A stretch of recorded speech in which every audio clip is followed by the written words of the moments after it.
Minister of Health Dr. Frank Anthony during Tuesday's COVID-19 update was asked whether being immunized against the coronavirus negates the need for arriving passengers to be tested for the disease and later present their results upon arrival into Guyana. The minister responded by reminding that none of the COVID-19 vaccines being used in Guyana and around the world guarantee 100% protection against the disease, which means that persons can still become infected and spread it to others. The vaccines, however, prevent persons from experiencing severe forms of the disease, which oftentimes require hospitalization. As such, Dr. Anthony explained that testing is still necessary. Even if you have received your 2 shots, you would still need to do a PCR test if you're traveling to another country.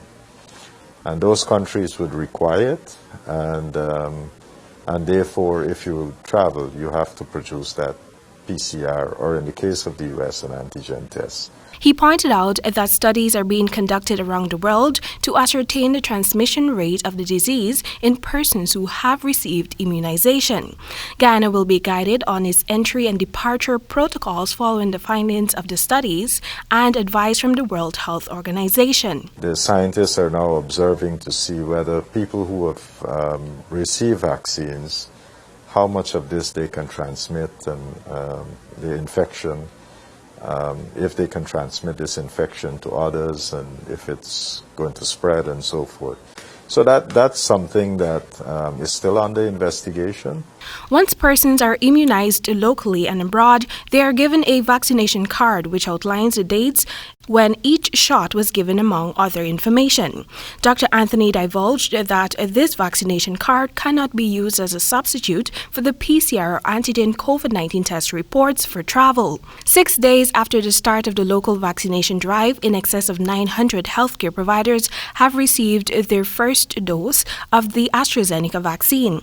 The ministry, in its pursuit to achieve local herd immunity, intends to inoculate 80% of the population, with priority given to the elderly and persons with comorbidities, as well as frontline workers in and out of the healthcare system. Pregnant women and children are not among the priority groups to be administered the vaccines. Dr. Anthony has indicated that it is optional for pregnant women and nursing mothers to get vaccinated.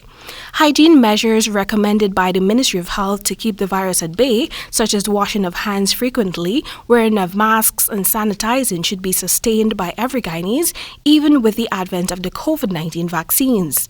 Temika Rodney reporting for the HGP Nightly News.